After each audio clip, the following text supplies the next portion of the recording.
Oke, selamat malam ya rekan-rekan ya. Luar biasa pada malam hari ini kita sama-sama belajar bersama dengan saya Alan. Saya salah satu leader dari Ciputan Birds Club dari Sidoarjo. Yang mana kita akan belajar hari ini tentang judulnya menarik, The Art of Handling Objection. Nah, ya.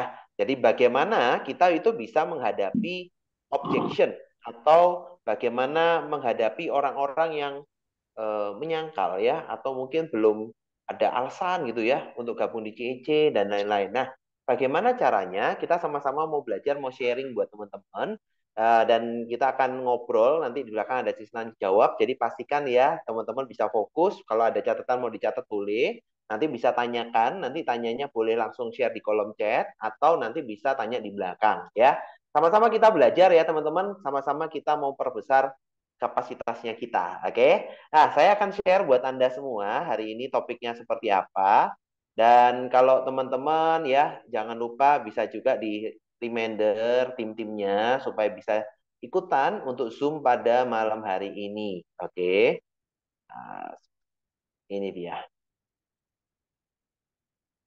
Ya, saya akan share buat kita semua. Nah, hari ini kita punya topik ya, judulnya The Art of Handling Objection atau Objection Handling Excellence ya.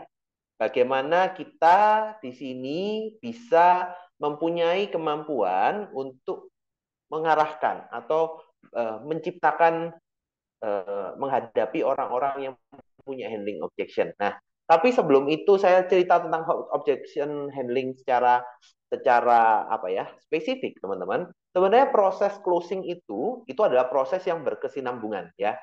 Bagaimana Anda bisa meminimalkan objection handling dan bagaimana Anda bisa melakukan objection handling itu ada proses ya. Jadi kunci awal itu adalah bagaimana Anda menciptakan rapport atau kedekatan, koneksi itu di awal ya. Karena itu yang penting dulu teman-teman. Bapak Ibu supaya bisa punya meminimalisasi objection handling, Anda itu harus di awal itu sudah memberikan pikiran-pikiran dan knowledge di awal supaya mereka itu sudah ada kedekatan ya dan bagaimana mereka sudah lebih siap menerima. Dan ketika Anda mencapai objection handling ya, saya sangat suka dengan timnya Royal Crowns Team ini karena saya percaya kita semua menjunjung untuk good team player. Yang mana teman-teman kita saling bantu ya secara keseluruhan ya supaya kita bisa saling lihat tim mana yang bisa dibantu seperti apa karena hati melayani itu adalah kuncinya di Royal Crowns Team ya. Dan bagaimana teman-teman kita juga bisa filter, bagaimana mengarahkan semua orang itu saling bantu lewat ekosistem ini ya. Dan kita akan bicara tentang objection handling secara menyeluruh habis ini. Oke? Okay? Nah, siap-siap ya teman-teman, kita akan belajar bareng ya. Jadi objection handling itu seperti apa sih? Kita harus menghadapi apa namanya sebuah tolakan atau sebuah objection ya. Karena saya yakin teman-teman sebenarnya objection handling ini sudah di ujung. Kalau Anda banyak ditolak, berarti Anda kerja. Kalau Anda sedikit ditolak, berarti Anda sedikit kerja, ya. Jadi ini saya yakin kalau Anda sudah mengalami penolakan itu bagus, teman-teman, ya. Karena itu artinya Anda sudah berproses. Kalau Anda tidak pernah ditolak, saya yakin Anda tidak pernah mengerjakan bisnis CEC, ya. Jadi ini sebuah masalah yang enak. Kenapa? Karena artinya ada yang minat ya, ada yang datang, ada yang diprospek, ya kan? Kalau sama sekali nggak pernah objection handling, ya artinya nggak pernah kerja malah nggak ada yang kita eksekusi ya, ya gitu. Oke, saya masuk teman-teman ya. Jadi proses handling objection buat kita semua ya. Proses handling objection itu sebenarnya kan biasanya ada dua ya. Ada dua part ya. Satu handling objection saat mengundang dan handling objection saat follow up ya. Nah, ini dua part yang sebenarnya sama-sama ada namanya handling objection. Orang nggak bisa datang dan lain-lain. Tapi kalau untuk mengundang, kuncinya itu menghadirkan rekan-rekan ya. Mau ngomong seperti apapun silahkan ya. Itu akan menyesuaikan dan berdasarkan pengalaman. Tapi kuncinya itu menghadirkan, bukan untuk menjelaskan secara detail ya. Tapi bagaimana orang itu tertarik hadir ya sambil di kita kasih soft-soft tentang ilmu-ilmu dan sharing-sharing tentang CIC-nya ya. Tapi di sini saya mau lebih fokus untuk heading objection saat follow up. Selesai di presentasi, selesai saat follow up, ada pertanyaan. Nah, itu yang saya fokus untuk pada menu pada malam hari ini ya. Nah, bagaimana heading objection ya dan kenapa muncul heading objection ya? Yang pertama itu orang itu kok apa sih kok tiba-tiba menyanggah ya atau heading objection. Satu bisa jadi karena kondisi pribadi ya, kita nggak tahu nih dari kondisinya hari itu keuangannya gimana. Dua, ketidakpercayaan. Bisa jadi karena mereka nggak trust sama Anda. Yang ketiga ada prioritas dan nilai. Mungkin mereka punya prioritas yang sudah diplot-plot seperti apa. Yang keempat waktu dan kesempatan. Bisa jadi waktunya nggak pas. Contoh Anda presentasi dia pada saat masih tanggal tua. Mungkin ya, jadi butuh waktu. Yang kelima perspektif dan penilaian pribadi. Bisa jadi mereka ada pengalaman yang kurang menyenangkan tentang program-program sebelumnya. Nah, tapi kadang-kadang itu nomor 6, teman-teman ya. Mereka tidak paham. Karena ternyata menurut survei ya, rata-rata 90% komunikator itu tidak nyampe meaningnya, tidak sampai 100% hal yang disampaikan. Nah, 90% itu nggak nyantol kebanyakan seperti itu. Jadi bisa jadi mereka tidak paham ya. Itu yang perlu kita pastikan bahwa mereka paham ya. Jadi ini yang perlu kita lakukan. Nah, ini yang coba kita minimalisir dan bagaimana Anda menjawab kondisi-kondisi ini yang terjadi ya. Nah, penting ini teman-teman. Nah, dan saya hari ini akan buka dengan sebuah konsep namanya Conversational Intelligence Quotient ya, QIC ya. Jadi ternyata teman-teman kalau sorry, CIQ ya, CIQ. Jadi eh, mungkin teman-teman banyak sering mendengar namanya ada IQ, tes IQ, tes EQ, tes SQ mungkin ya. Sekarang lagi ada ngetren ya. Nah, intelligence quotient, terus emotional quotient, terus ada spiritual quotient juga ya. Jadi ternyata ada sebuah penelitian terbaru ya dari tahun 2015 yang menciptakan orang-orang sukses itu ada namanya conversational intelligence quotient ya. Ini lebih ke arah bagaimana kemampuan percakapan ya, kecerdasan percakapan. Nah, ya, karena ini juga salah satu yang penting dan ini sangat relate dengan hari ini kita ngobrol tentang handling objection ya. Nah, kecerdasan percakapan ini apa? Itu memberikan bagaimana kita bisa memberikan interaksi yang mengandung sinyal untuk menciptakan kepercayaan dan koneksi, bukannya ketidakpercayaan dan ketakutan. Nah, ini bagaimana kita punya kecerdasan memberikan kita punya interaksi nggak cuma dari kalimat-kalimat kita ya, tapi dari seluruh interaksi yang kita sampaikan ya, untuk menciptakan kepercayaan. Nah, ini kuncinya, menciptakan trust. Nah, itu yang perlu kita pelajari teman-teman. Dan kenapa penting kecerdasan percakapan ini? Karena ini dari sisi biologis ya, ternyata di dalam otak itu kita ada namanya amigdala. Itu bagian otak purba ya di dalam otak kita yang mana amigdala itu bisa menghasilkan hormon stres atau kortisol ya. Ketika mengalami stres atau mengalami perlawanan atau mengalami uh, banyak hal yang tidak mengenakan, itu akan mengeluarkan hormon stres kortisol yang akan memicu naluri melawan dan proteksi. Kalau sudah muncul hormon itu, teman-teman, dia secara naluri akan berusaha melindungi diri. Nah, berusaha melindungi diri. Nah, kortisol itu muncul misalnya bisa menjadi muncul misalnya ada dia menyampaikan pendapat lalu ditolak, dikecualikan, jadi kayak dipinggirkan gitu ya, tidak mendapat apresiasi ya, itu kortisol muncul. Nah, sebaliknya ketika kondisi rileks ya, rileks itu hormon kortisolnya tidak muncul, bisa menghasilkan hormon oksitosin ya sehingga mudah membangun kepercayaan. Oksitosin itu lebih ke arah hormon-hormon untuk menyenangkan ya, rileks, membangun kepercayaan, koneksi dan kreativitas. Nah, bagaimana kita memunculkan hormon oksitosin bukannya memunculkan hormon kortisol. Itu yang harusnya kita lakukan dari kemampuan percakapan kita. Nah, ya. Nah, terus gimana, Pak? Sederhananya gini, ketika otak Anda, otak lawan bicara kita, itu tidak muncul kortisol, tapi muncul oksitosin, maka akan menciptakan percakapan yang luar biasa. Ya, cara sederhananya itu, kalau mau sederhananya aja ya, ini contoh paling sederhana, kita itu perlu mengajukan pertanyaan yang lebih baik dan dengarkan. Dengarkan jawabannya dan dengarkan beneran gitu ya. Nah, karena kadang-kadang kita mengajukan pertanyaan itu kayak formalitas ya. nggak mendengarkan. Nah, cara sebenarnya ajukan pertanyaan yang lebih baik dan dengarkan. Contoh nih, pertanyaan yang lebih baik ya. Misalnya nih, setelah selesai selesai kita ngobrol presentasi ya. Nah, terus teman-teman tanyaannya ada ini pertanyaannya sama tapi dengan dua kalimat berbeda. Menurut Anda lebih menyenangkan mana? Yang nomor satu dan nomor dua ya. Yang pertama, Ciputra bisa kasih kamu banyak manfaat, bukannya begitu toh? Nah, yang kedua, menurutmu apa yang bisa kamu manfaatkan dari program Ciputra ini? Kalau Anda ditanyain itu, kira-kira lebih suka pertanyaan nomor satu atau nomor dua? Boleh share di kolom chat ya? Nah, kira-kira teman-teman lebih suka nomor satu atau nomor dua? Dua. Nah, dua, ya, ya, boleh, boleh. Bisa di-share di kolom chat juga. Yes. Nah, ya. Saya yakin kebanyakan sukanya nomor dua.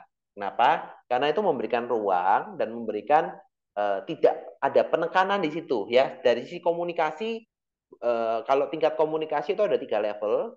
Tingkat satu itu kita hanya trading informasi. Tingkat dua itu posisi informasi apa percakapan posisi, jadi kayak nyuruh gitu ya. Dan level 3 itu bagaimana kita memberikan ruang untuk diskusi atau transformasi. Nah, kita itu harapannya bisa mencapai percakapan level 3 supaya mereka itu muncul rasa nyaman dan aman. Koneksinya itu muncul. Nah, gitu ya.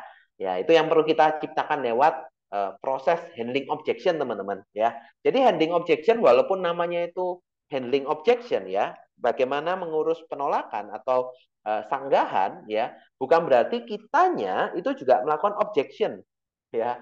Jadi bukan artinya kita bukan keras lawan keras ya. Kalau keras lawan keras itu nggak akan menghasilkan apa-apa teman-teman ya. Nah, jadi kuncinya teman-teman ya Bapak Ibu, ketika Anda mau menciptakan handling objection, jurus utama objection handling excellence itu cuma 4 hal. Ini jurus utamanya yang bisa dipakai untuk semua ya, semua pertanyaan yang ada terhadap CEC ya. Ada 4 aja. Jurusnya cuma 4. Satu, ketika ditanya atau ada handling objection, jawablah balik dengan pertanyaan ya. Yang kedua, jawablah dengan menyetujui prospek ya. Yang ketiga, jawablah dengan ilmu orang terkenal ya. Jadi kayak quote-quote ya, kata-kata orang terkenal gitu ya. Yang keempat, jawablah dengan perumpamaan. Nah, ya, dengan 4 hal ini, teman-teman, dengan 4 jurus ini, itu sebenarnya sudah akan menjawab semua pertanyaan lawan bicara kita, ya. Tapi Pak, kalau ujung-ujungnya mereka nggak punya duit gimana? Ya, berarti memang kita harus filter ya. Ujung-ujungnya tetap difilter. Tapi ketidakmampuan dari sisi income dan lain-lain itu akan nanti juga ada jawabannya ya, ada proses jawabannya. Nah, jadi ini 4 ilmu yang harusnya teman-teman bisa manfaatkan ya. Teknik 4 teknik yang teman-teman bisa manfaatkan untuk handling objection apapun pertanyaannya. Oke ya. Nah, yang pertama misalnya contoh ini saya akan keluarkan beberapa 20 pertanyaan kunci dari prospek bisnis CEC. Rata-rata orang menolak di CEC itu karena apa? Nah, ya, kenapa menolak di CEC? Biasanya ada 20 pertanyaan kunci, ya. Yang pertama, apakah ini money game? Nah, ya, ini contoh ya. Biasanya nih, apakah ini money game? Jawabannya gimana? Kalau kita jawab enggak, ya, tidak dong dan lain-lain. Kadang-kadang itu enggak masuk ya. Kita perlu memberikan beberapa teknik ya. Bisa jadi kalau contoh nih kita bisa tanyakan kepada penanya, apa sih yang maksud dengan money game ya kan? Apakah menghasilkan seperti apa yang manu? Karena kadang-kadang bisa jadi dia nggak ngerti money game itu apa ya. Dan kita baru bisa masukkan perusahaan ini ternyata bukan ciri-ciri money game yang kamu maksud loh. Karena ini kan jelas ada izinnya legal, ada OJK dan lain-lain. Nah, jadi kita tidak langsung menjawab tidak ya. Nah, tapi kita bisa memberikan eh, pertanyaan dulu ya kan, atau mungkin bisa jawabnya dengan perumpamaan ya, seperti apa itu money game itu contohnya seperti apa kan gitu ya. Nah, ini biar soft ya, jadi jangan langsung diserang gitu ya. Langsung apa namanya karena kadang-kadang orang jadi takut ya. Yang kedua contoh lagi misalnya, apakah bisnis ini piramida atau skema Ponzi? Nah, ini juga sering nih ada tanyaan gitu ya. Nah, tanya balik juga bisa jadi ya, tanya balik, eh,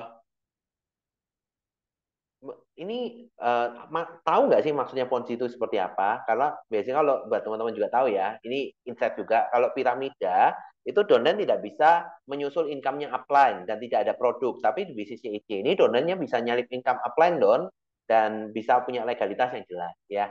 Karena ya kuncinya tanya aja apa namanya kalau ada pertanyaan seperti itu tahu nggak sih artinya piramida atau tadi ya dari sisi apa namanya apa money game, oke? Nah, terus lanjut. Misalnya, apakah ini MLM? Nah, ya bisa juga teman-teman ya. MLM ini bisa dijawab juga ya, bisa diberikan pertanyaan balik atau dikasih perumpamaan ya. Jadi misalnya karena kalau kembali lagi teman-teman, kenapa saya suka pakai kalimat tanya? Karena dengan pertanyaan itu kita itu bisa mengendalikan arah pembicaraan ya. Yang bertanya adalah mereka yang mengarahkan arah pembicaraan gitu ya. Karena kalau dalam negosiasi, ngobrol dan handling objection, kita itu harus bisa yang mengontrol situasi. Bagaimana caranya? Dengan kita memberikan pertanyaan supaya mereka jawab. Nah, lalu kita menambahi ya atau mengarahkan arah jawabannya itu. Nah, kalau kita tanya itu kita bisa mengarahkan jawabannya itu, gitu ya. Nah, tapi secara prinsip kita ya mau reminder teman-teman, sebenarnya konsep multi level kan juga tidak buruk ya. Kalau ada yang perusahaan buruk kan biasanya yang MLM yang bertujuan raup uang, nggak melarikan diri dan lain-lain. Dan sebenarnya kan kita cerita MLM itu kan perumpamanya sebenarnya kan seperti sistem reseller. Mungkin kalau kasih perumpamaan ya. MLM itu kan basicnya seperti proses reseller. Ketika Anda dari pabrik masuk ke distributor, masuk ke misalnya ada ke agen, distributor, reseller paling bawah gitu ya. Setiap layer itu ngambil keuntungan, persentase ya. Tapi kalau biasanya seperti itu kan tidak transparan ya. Kalau di program network marketing seperti ini dibuatnya lebih transparan karena tahu berapa persen-persen yang dibagi-bagi dan seperti itu. Nah, sampai ke bawah. Terus Nah, ini jualan ya, saya tidak suka jualan. Nah, di pertanyaan keempat ini teman-teman ya, ada yang mau bantu saya nih, kasih kita praktek ya buat teman-teman. Ada yang mau bantu saya satu orang, bisa bantu saya nggak dengan teknik yang tadi contoh ya, yang sudah kita kasih contoh tadi. Nah, boleh nggak ada satu yang bantu saya open mic, jawab nih pertanyaan. Ini jualan ya, saya nggak suka jualan. Nah, ada yang bantu saya? Boleh salah satu? Ada yang mau volunteer bantu saya untuk bisa jawab ini pertanyaan seperti ini? Ada. Nah, boleh. Pak Edwin mungkin? Maksudnya jualan itu gimana ya? Yang gitu. Ya jualan ya. Kalau misalnya jualan produk kayak gitu loh Pak. Kan saya susah Pak kalau jualan gitu Pak. Ini kayaknya cuma sharing-sharing apa flyer aja gitu kok. Ya, terus Pak. Ya kita Oh ya, menarik ya, sip. Nanti tinggal lengkapin ya. Itu menarik tuh. Artinya kan tanya, jualan gimana nih? Ya kan maksudnya ya jual-jual produk-produk. Oh. Sini kita kita mah nggak pakai prinsip jual beli jual jualan, share share aja. Kalau tinggal ada flyer, kita tinggal share, orang datang dibantu jelasin kan enak toh. Nah, kan nggak ada ruginya. Jual kan harus beli modal ya. Nah, gitu ya. Itu bisa bisa seperti itu. Atau tadi salah satu teknik tadi juga yang saya sebutkan bisa jawab juga disetujui. Oh ya sama, saya juga nggak suka jualan. Ya, apalagi produk jualan produk asuransi ya kan. Apa namanya tapi kan semangatnya di sini kan cuma share-share aja ya kan atau misalnya tadi kalau kebalikannya kalau mereka suka jualan ya ya sampaikan juga ya ini bagus juga berarti kamu kan cocok buat bisa jualan seperti ini nah gitu ya nah terus apakah bisnis ini legal apakah bisnis bisa dipercaya ya ini artinya teman-teman juga ketika ada pertanyaan-pertanyaan handling objection Anda juga harus paham ya secara company profile secara produk Anda untuk menjawab handling objection selain memanfaatkan empat teknik tadi Anda juga harus paham ya ikut kelas fast start ya, kelas NDT atau kelas basic tentang kompro dan produknya CEC supaya Anda juga bisa jawab. Kalau tanya legal atau enggak, Anda nggak tahu legalitasnya seperti apa ya susah ya. Yang pasti kan bisnisnya kalau bisa sampaikan juga ya bisnisnya nggak legal ya nggak ada kantornya di Ciputra World Mall di Jakarta di anu ya kantornya kan juga di Best Tower di kantornya Ciputra juga apalagi kan sudah ada OJK ya. Terus misalnya Ini juga kadang-kadang, Pak, ini kan ada sistem network marketing, boleh sih, tapi saya kemarin di network marketing yang sebelumnya gagal.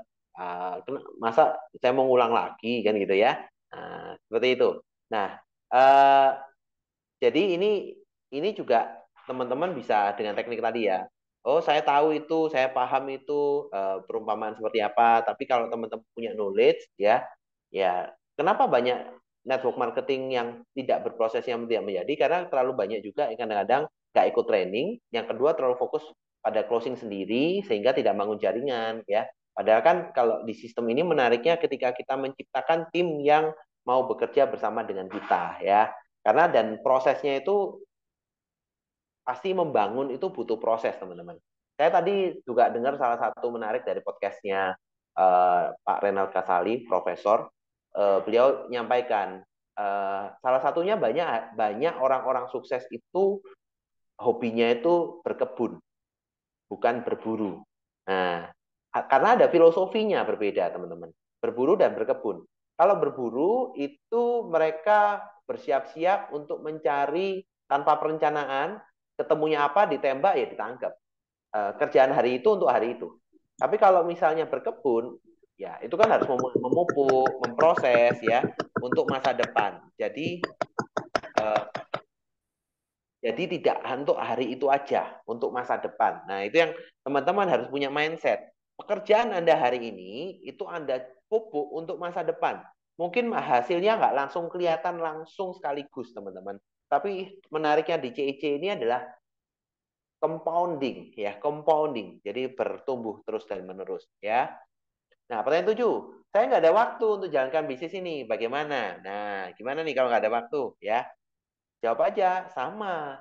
Saya juga dulu nggak punya waktu kok. Aku loh kerja kantoran full time loh sampai malam dan lain-lain. Tapi menariknya di CEC ini kerjanya simple karena ada teamwork, ada proses ya. Dan kalau kita sama-sama cuma punya 1 jam, satu hari 24 jam ya gimana ya. Kalau pakai perumpamaan ya, katanya Robert Kiyosaki kan apa sih yang membedakan orang kaya dan orang miskin? Ya, ayah orang kaya itu jawab, ya orang kaya itu gunakan waktunya senggang mereka lebih efektif dan efisien. Orang miskin tidak menggunakan waktu senggangnya dengan baik, ya kan? Nah, bedanya situ ya. Jadi ya memang kita harus gunakan waktu senggang kita untuk duplikasi, untuk berproses bangun tim ya. Dan ini menariknya di sini ya, kita memang carinya partner yang teman-teman saya justru suka bergaul dengan Anda. Anda jadi tim saya. Kenapa? Saya sukanya adalah orang-orang sibuk yang bergabung di sini, ya kan? Karena orang sibuk itu orang-orang luar biasa pasti, ya. Jadi sama-sama kita bertumbuh. Nah, itu contohnya ya. Tapi sebaliknya pun juga bisa ngikutin. Jadi kita harus ngikutin arus, teman-teman, ya. Jangan melawan, membuat mereka nyaman, ya. Nyaman dengan kalimat, interaksi dan prosesnya kita. Itu yang harus diarahkan. Nah, terus kenapa biasanya juga nggak punya waktu? Ya kadang-kadang nolak secara halus, sibuk betulan atau bukan prioritas, ya. Kalau benar-benar sibuk, ya kita juga sampaikan mau sibuknya sampai kapan, apakah nggak mau melakukan sesuatu untuk mewujudkan impiannya ya. Kalau misalnya kan bisa cerita juga dulu kita pernah pengalaman seperti apa ya, prosesnya nggak sampai juga nah tapi kalau bukan prioritas gimana ya, kita perlu menyampaikan mana yang lebih penting saat ini atau menyiapkan kenyamanan saat itu atau menyiapkan masa depannya lebih baik ya. Kalau misalnya kita bisa meluangkan waktu untuk nonton Netflix Korea drakor 2 jam sehari, ya kenapa nggak mau coba membangun masa depan lebih baik lewat Ciputra? Luangin deh 1 jam juga ya dari Netflixnya, kurangi 1 jam deh. Coba deh berproses, pasti bisa kan gitu ya, memulai sesuatu. Nah, terus manfaat UP-nya kecil. Nah, ini kalau sudah masuk di produk ya, teman-teman jadi harus paham. Kalau orang sudah tahu asuransi, kalau ditawari Cirisa, kadang-kadang ngomong, Pak, saya 600.000 ikut di perusahaan lain, itu bisa dapat insuransinya lebih besar loh, UP-nya gitu ya. Nah, jawablah iya, memang setuju ya, karena UP-nya memang kecil. Kenapa? Karena dijamin gitu ya. Tapi kan ada manfaat-manfaatnya lebih. Kalau kamu mau UP-nya lebih besar, coba deh apa yang cipta ini bisa UP-nya lebih besar, ya kan? Produk ada cross selling.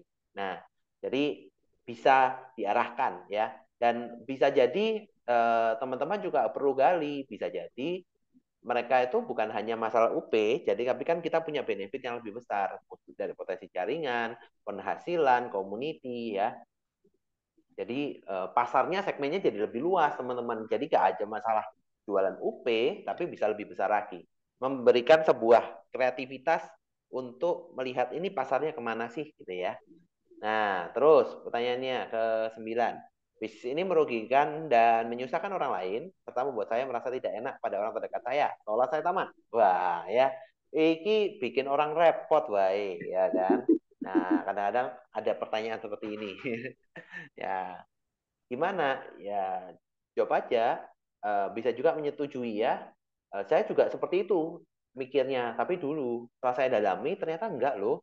Ini berikan peluang semua orang loh, merubah nasib lebih baik. Dan menariknya ruginya di mana? Kita loh nggak ngajak teman-teman beli produk uang habis.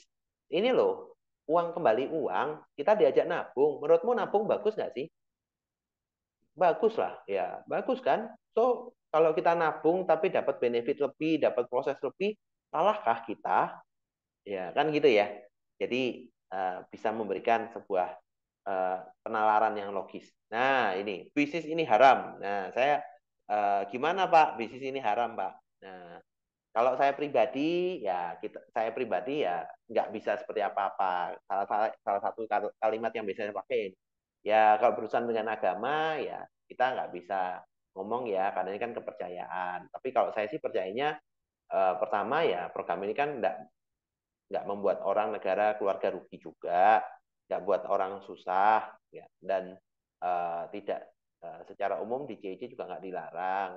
Ya, tadi ya kalau menurut saya ini bisa jadi sebuah kesempatan yang positif. Nah, kalau teman-teman mau lihat ini, ada juga loh salah satu uh, pemuka agama yang boleh men-sharingkan tentang CIC ini. Oke kok, kasih ya nanti videonya. Ya kan lebih ke arah situ aja. Kita nggak bisa nentang kalau masalah kepercayaan. Ya, ini kan haknya setiap orang ya. Jadi ya lebih ke arah sana aja. Oke, next. Pertanyaan 11. Saya tidak bisa melakukan bisnis ini karena teman saya dikit, ya kan? Nah, bisa dijawab sama saya juga, ya kan? Saya loh malah melankolis, ya kan? Saya pragmatis melankolis sama. Nah, tapi kalau kita teliti nih, ternyata banyak loh teman-teman dari SD, SMP, kuliah, ya. Eh, kan tinggal diri saja kayak orang nikahan, ya kan? Dan pun kontaknya ada berapa? Kalau mau coba aja pasti bisa kok. Bahkan hari ini banyak kok dari orang nggak dikenal ya. Jadi bisa. Nah, terus eh, lanjut. Ya, tadi ini juga menarik dari Pak Edwin. Kalau kita penerbangan kan juga ada asuransi ya, iya. Jadi ya konteksnya sebenarnya kan kita tidak bisa menghindari asuransi ya. Kita dimanapun nggak usah, Anda punya mobil itu juga bayar asuransi pasti. Karena mau nggak mau pasti beli asuransinya untuk jasa raharja itu mau nggak mau di STNK itu udah otomatis ya kan. Nah terus pertanyaan ke-12 ya, saya harus pintar bicara nih, gabung di CEC ini harus pintar ngomong ya kan. Ya sama, dulu saya juga nggak bisa ngomong kok, dredeg malah kalau ngomong di depan ya, gemeter gitu ya. Tapi melalui sini proses saya belajar. Saya percaya makanya teman-teman juga bisa belajar karena kemampuan bicara itu kan penting toh. Di sini yuk sama-sama kita belajar untuk nyampai impian, ya kan? Nah, kan kamu di sini juga ada tim nih, ada leader-leader yang bisa bantu, ya kan? Jadi daripada sendirian, nah itu yang bisa teman-teman sampaikan juga. Terus ya, pacar atau orang terdekat tidak setuju. Nah, ya gimana? Bisa juga disamain juga sama. Dulu saya juga mulai istri nggak langsung setuju kok. Nah, kuncinya kan diri sendiri. Kita perlu tahu nih bagus atau enggaknya. Toh Anda kalau mau bikin masa depan yang lebih baik, orang yang Anda cintai pasti juga suka kok. Toh ini anggaplah nabung nih buat anak, buat sekolah, pasti nabung ya kan. Tapi kan di sini punya sebuah banyak manfaat lebih. Ya kalau tinggal kitanya aja emang kalau Anda benar-benar ingin memberikan yang terbaik, ya ayo sama-sama kita berikan yang terbaik buat orang yang kita kasihi dong. Nah, terus misalnya lagi next gengsi atau malu? Ih, malu aku dodolan apa jualan Ciputra gitu ya. Aduh, aku sungkan kalau ngajak-ngajak orang kan gitu ya. Nah, tinggal ya kita ngomong lah, oh ya kita mau carinya gengsi atau uang. Ya kalau misalnya kita punya sudah punya uang ya Perlu gengsi lah, ya kan? Kasih perumpamaan deh, ya kira-kira seperti apa, ya. Ke-15, bagaimana jika tidak memiliki modal? Nah, ini ya tadi pertanyaan awal. Menurut teman-teman, ya sekarang saya buka lagi ya. Yuk kasih contoh, satu dua teman, ada yang mau bantu saya volunteer. Pak, saya nggak punya duit, Pak. Nggak punya modal, Pak. Ya opo Pak Jo ini. Ya, ada yang bisa bantu saya? Contoh, kasih ide, boleh open mic, silakan. Pak, saya nggak punya modal, Pak, mulai CEC. Ada yang bisa bantu saya? Yo, yo, Wah, ini yo. jadi kendala Palan. Hah? Siapa ini yang ngomong nih? Saya nggak kelihatan Saya nih namanya. Lili Hongkong. Oh, Bu Lili. Yes. Nah, Iya, ini kebanyakan dari teman-teman kita nih, saya kurang tahu dia memang sengaja menolak atau memang betul-betul tidak punya modal gitu kan. Nah, eh, kalau saya pribadi sih ya, kalau memang itu teman dekat gitu kan, teman dekat dan bisa dipercaya gitu kan, sebulan 2 bulan sih kita bisa modalin dulu sih Pak Alan. Nanti kalau dia ada duit kan bisa diganti lagi gitu kan. Tapi ada sebagian juga masih sungkan gitu kan, sungkan nggak mau ngerepotin gitu kan. Nanti saya punya pengeluaran juga double nih. Kalau hari ini saya minjem, bulan depannya otomatis saya mesti bayar utang sama bayar bayar tabungan kayak gitu Pak Alan. Ini yang terjadi di pengalaman saya sih di lapangan Pak Alan. Nah, kalau nah, memang terdesak dia udah benar-benar bentok banget gitu kan. Saya sih kasih apa ya, kasih tenggang waktu Pak Alan, nggak tidak mau memaksa sekali gitu kan. Karena mungkin memang memang keadaannya atau kondisinya memang benar-benar tidak ada modal gitu Pak Alan. ya, thank you Bu Lili. Yes. Ya, karena ini jadi polemik ya. Sudah Betul. sama, nggak punya modal ya bahasanya. Cuma kebanyakan sih memang dua. Orang ini kan masalah, kalau saya lihat sih kebanyakan ini sebenarnya masalah prioritas sih. Sebenarnya kalau masalah modal bisa jadi.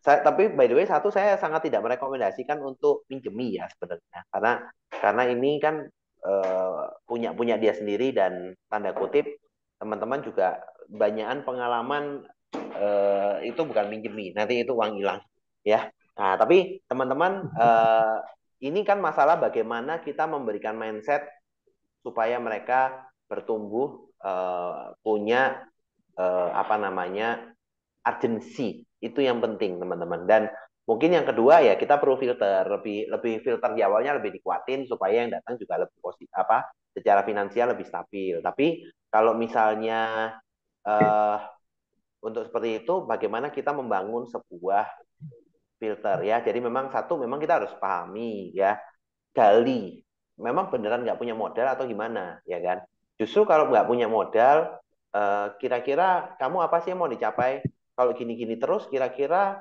tercapai enggak impianmu yang kamu mau eksekusi mau lakukan ya saya sih percaya di sini bisa bantu Anda ya kan cuma memang di sini kita perlu komitmen untuk teman-teman yang benar-benar mau serius karena ini programnya serius ya kan nah soalnya karena mindsetnya di sini kan kita harus menciptakan bahwa ini murah loh, ya kan?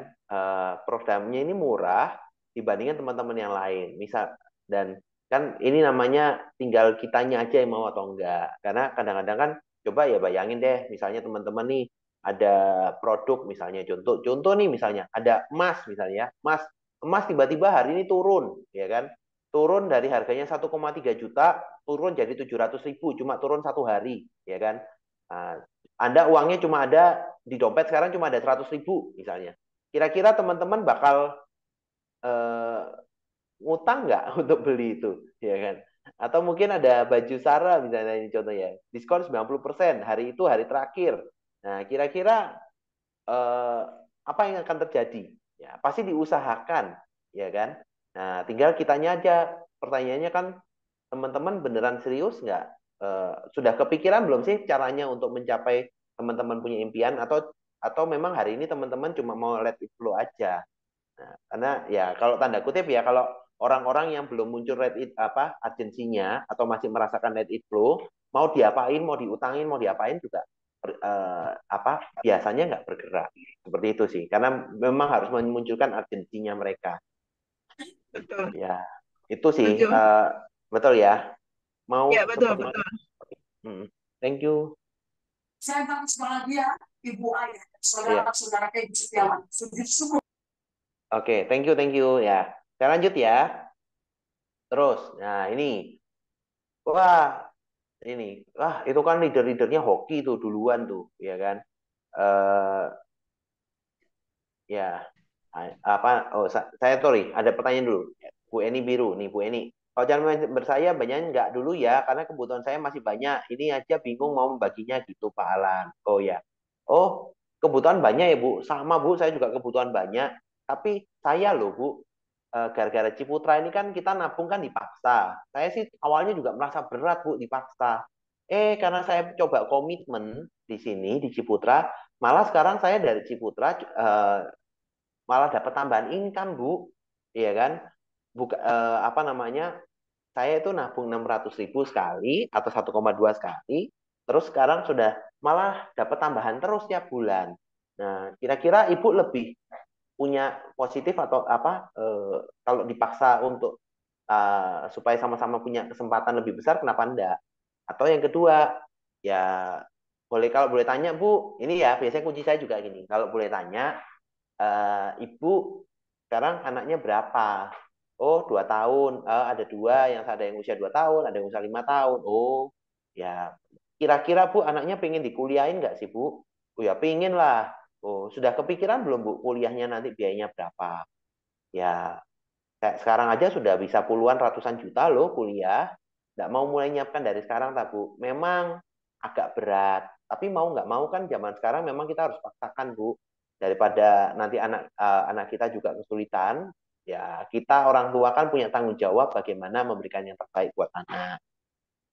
Yuk dipaksakan sedikit. Kayak saya pun akhirnya maksa, Bu. Tapi sekarang lumayan nih karena saya paksakan. Saya ini punya saldo nih di Ciputra. Dan ternyata nabungnya gratis loh. Mau tak, Bu, tak bimbing supaya kayak saya. Nah, mungkin bisa seperti itu ya. Karena tapi kembali lagi, urgensi dan mental ya. Karena kita nggak bisa memaksakan orang-orang yang tanda kutip ya, mentalnya mungkin masih mental miskin, mengasihani diri sendiri. Ya, itu butuh Iya, Pak proses. Alan. Ya, karena gini Mental teman-teman, tadi tuh tanda kutip itu. ya tanda kutip ya. Karena kemarin saya juga ikut salah satu kelas teman-teman. Kadang-kadang kita itu kalau punya segmen itu ada 5 layer. 5 layer customer-nya kita itu ada 5 layer. Satu itu customer yang unaware. Unaware itu adalah orang-orang yang mereka itu belum nyari, jadi nggak tahu ada urgensi tertentu. Nah, itu memang jujur, kebanyakan dari kita hari ini nyasarnya ke orang-orang yang unaware atau yang nggak paham itu ada masalah dalam kehidupan mereka dari sisi keuangan. Makanya ya kita ceritanya panjang, presentasinya panjang ya.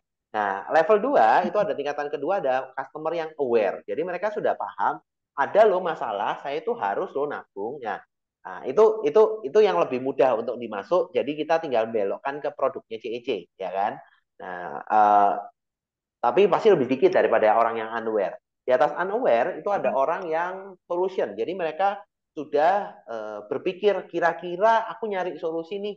Misalnya dari sisi asuransi, nabung atau apa nih yang terbaik ya, investasi mana nih yang terbaik. Nah, itu kan sudah mulai solution, tinggal kita mengarahkan lebih dalam.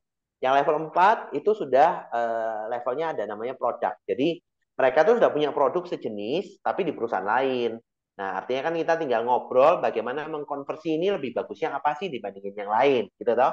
Nah, itu. Yang kelima ada levelnya hot prospect. Jadi itu adalah teman-teman yang sudah join sama Anda. Jadi teman-teman jangan lupa Anda itu punya tim juga, Anda punya member juga. Itu bisa loh tanda kutip diajak ngobrol lagi untuk nabung lebih. Karena kadang-kadang ada kebutuhan. Orang-orang yang sudah trust di tim Anda itu bisa tanda kutip ya, bisa di upselling, ya, bisa diajak ngobrol. Daripada kamu nabung kan positif nih. Kenapa sih kamu nggak nambah lagi di Ciputra, ya kan? Sisihkanlah nabungmu yang kemarin, kan lumayan dapat cashback, ya kan? Atau mungkin buat ini deh, buat pasangan, ya kan? Atau mungkin buat anak gitu ya. Tambahin deh, masih kurang loh. Masa kamu nabung cuma dapat sekian, ya kan. Nah, bisa coba teman-teman lihat nih, ya kan. Bisa di upselling loh orang-orang itu, tim-tim Anda untuk diajak ngobrol lebih. Siap. Nah, ini Pak Alan, ya, eh, thank tanya lagi Pak Alan. Ini gini Pak Alan. Nah, teman-teman kita ini kan pengennya tuh cepet kaya. Terus dia tuh lebih suka main gambling gitu kan. Maksudnya dalam arti gambling kayak macam apa sih di aplikasi itu kan ada permainan kayak gitu kan. Terus nanti Wah, kayak macam modelnya Ponzi atau apa ya Pak Alan itu yang ya, terus ya, mereka ya, ya. kayak judi online dan sebagainya kayak gitu mereka tuh lebih suka daripada menabung gitu. Terus kalau cara menghadapi orang-orang seperti itu bagaimana Pak Alan solusinya? Ya, kalau jujur ya Bu, kalau saya pribadi, memang itu kan konteksnya memang itu merubah mental yang cukup luas, cukup luas. Saran saya kalau mau Hmm. seperti itu, eh, apa namanya? Kalau konteksnya quote unquote dari benar-benar judi online ya Bu, ya. Mungkin kalau mau edukasi ya Bu, ajak ajak nobar, nonton bareng. Ada namanya salah satu film buatannya negara Cina, saya lupa judulnya apa. Itu bahas tentang judi online Bu, supaya orang-orang nggak ikut judi online. Ya, tapi kembali lagi, ini memang mental yang harus kita hadapi sekarang. Saya tahu realitanya teman-teman. Ini memang saya percaya ini adalah kebaikan hati Anda untuk ngingetin teman-teman Anda. Karena hari ini banyak orang yang bermental bahwa bahasanya all in gitu ya, semuanya masuk di situ. Padahal tanda kutip ya, kita tanya aja, Bu, Pak, kamu ikut program itu udah berapa lama? Keluar uangmu sudah berapa? Dapatnya berapa? Ya kan? Kan harus rasional. Eh, karena banyak orang itu apa ya, pingin kaya tanda kutip, pingin kaya cepet, padahal realitanya enggak ada namanya kaya cepet itu loh. Ya memang harus diajak ngomong Betul. pelan-pelan sih, betul ya. Karena ya ini Hmm. realita lah ya. Hari ini banyak orang berpikir bahwa investasi itu adalah cara cepat kaya, betul ya. Padahal Ya. sebenarnya kan investasi tujuannya bukan itu kan akumulasi kekayaan. Dan yang kedua, banyak orang itu akhirnya menganggap investasi itu jadi sebuah judi yang dilegalkan. Nah, ya saya bersyukur Ya. teman-teman yang hadir di sini ini orang-orang cerdas, ya. Anda itu orang-orang luar biasa, ya kan. Jadi ya punya mindset ini yang positif. Bagaimana kita juga nggak gampang sih. Ya memang apalagi banyak orang berpikir bisa kaya cepat. Pertanyaannya, kalaupun mereka dapat tanda kutip ya eh, cuan dari aplikasi online, ya kan, tunjukin aja ada banyak teman-teman loh. Kalaupun sudah dapat cuan, pertanyaan berikutnya bisa ditarik nggak? Karena banyakan orang-orang, wah Ya itu cuan cuan cuan. malah untuk legalisasinya mereka juga tidak paham. Betul. Mm-mm. Ya, memang itu perlu edukasi sih Bu. Dan yaitu Ya, segmennya itu proses lah. Kita nggak bisa memaksakan. Cuma memang itu kan ya. perlu perlu proses mindset yang kita sampaikan lebih baik lagi. Tapi ternyata judi Siap. online juga sampai sampai di TKW di PMI Hong Kong ya. Ya Itu ya. ada permainan itu apa sih Pak Alan modelnya itu sebelum sebelum marak judi online itu tentang bola, bola, bola rekrut Oh, member dari member ikut member itu ya loh ya Pak ya Alan. ya ya ya ya ya. Di Itu Indonesia kan money udah money udah game, udah ya ya. booming. Money Terus game bola tuh. itu kan ada lagi aplikasi apa lagi gitu kan. Ini Ya ya ya. di teman-teman udah masuk di teman-teman PMI, tapi nggak tahu nih akhirnya kayak gimana. Udah di end-nya udah Ya zong sudah gitu aja. sudah pasti zong sih kalau kayak itu. Mm-mm. Pengalaman pasti nggak akan menang. Ya kasihan sih itu, harus disampaikan. Kalau bisa mungkin memang harus dikasih, harus harus ya apa ya. Ya mungkin harus diomongin dari ini Bu, KBRI Bu, supaya broadcast hati-hati. Iya, iya, Susah iya, sih iya. kalau itu. Memang di Hong Kong sendiri juga lagi ada banyak solisasi dari teman ke teman sih terkait dengan Iya, scammer. betul betul. Hati-hati Bu. Thank you ya Bu. Saya lanjut ya. Oke, Pak Nah, Alan lanjut, yes, nanti kalau ada pertanyaan lagi lanjut. nanti tak lanjut lagi ya. Ini tuh mulai muncul banyak pertanyaan, nanti di chatnya nanti masukin lagi ya teman-teman. Terus ini nih pertanyaan ke-16, hoki atau bernasib baik? Wah, Baik. hoki itu sih misalnya Bu Lili udah join duluan, makanya hoki ya kan. Nah, jadi itu yang harus kita gimana ya. Jadi ya memang kita sampaikan perumpamaan ya bahwa keberuntungan kan nggak datang begitu aja, karena saya pribadi juga kerjakan. Kan teman-teman juga hoki ada di Hong Kong nih. Kan nggak banyak nih orang-orang yang datang di Hong Kong nih gara-gara ini. Atau kamu nggak hoki juga loh, kamu ada posisinya di sini sekarang, ya kan? Kenapa kok kamu bisa di posisi sekarang? Ya pasti karena kamu juga berproses kan. Nah, kan bahasanya gitu. Tapi kalau di sini enak, lebih cepat prosesnya. Nah, terus tunggu kamu sukses dulu, baru saya ikut, ya kan? Harus sukses, harus punya anu dulu, ya kan? Misalnya punya Lamborghini dulu, ya kembali lagi. Bisa ini, ya justru itu aku sepakat sama kamu, makanya aku di sini ingat, yuk aku pengen dong ngajak kamu kerjain bareng sama ini supaya sukses bareng. Apalagi bisnisnya kan masih baru proses nih, baru berjalan nih, ya yuk sama-sama kita bertumbuh.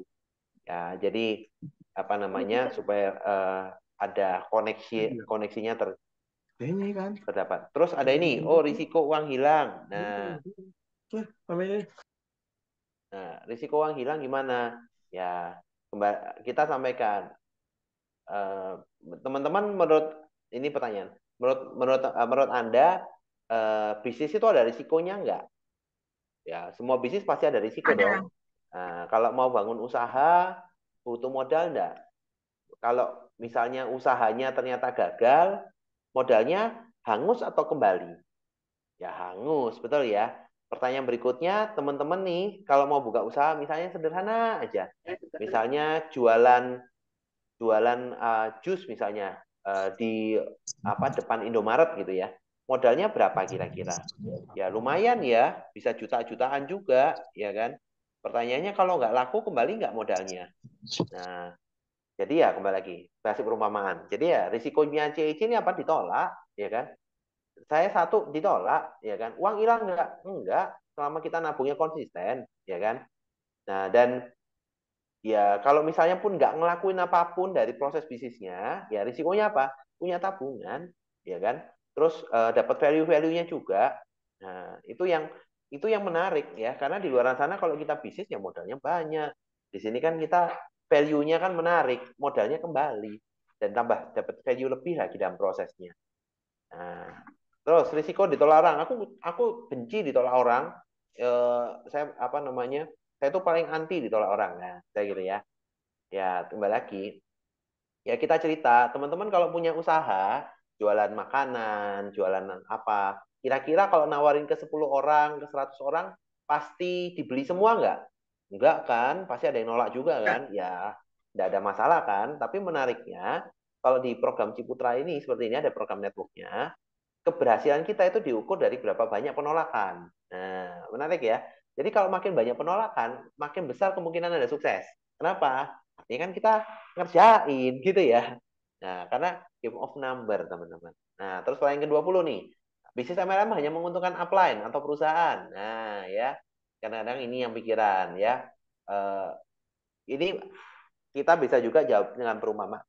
Ya, kembali lagi ya. Pertanyaannya kalau misalnya ada produk apapun, contoh jualan parfum, ya kan? Jualan parfum, kira-kira teman-teman sebagai pembeli parfum menguntungkan tokonya enggak? Dari tokonya menguntungkan distributornya kah? Dari distributornya menguntungkan agennya kah? Dari agennya menguntungkan pabriknya enggak? Nah, kalau sampai itu menguntungkan pabrik, menguntungkan distributor, berarti Anda nggak mau beli juga. Ya, kan konsepnya seperti itu, ya kan? Artinya kan eh, yang penting ini kan programnya jelas, keuntungannya jelas, tidak merugikan siapapun. Nah, ini yang makanya namanya bisnis kan menariknya di sini. Menariknya malah di JEC ini transparan. Bahkan potongannya itu kalau di sini bisa dikembalikan, ya kan? Nah, benefitnya jelas, ya kan? Dah modalnya 600.000, dapat website, bisa penghasilan tambahan jutaan, bisa diiklanin, jajan digital marketing macem-macem. Ya kalau secara benefit ya untunglah dari sini, ya kan? Nah, ya konteksnya inilah. Ya kita kasih kasih inspirasi ya kalau ini untuk memberikan ini. Nah, sebenarnya intinya satu teman-teman.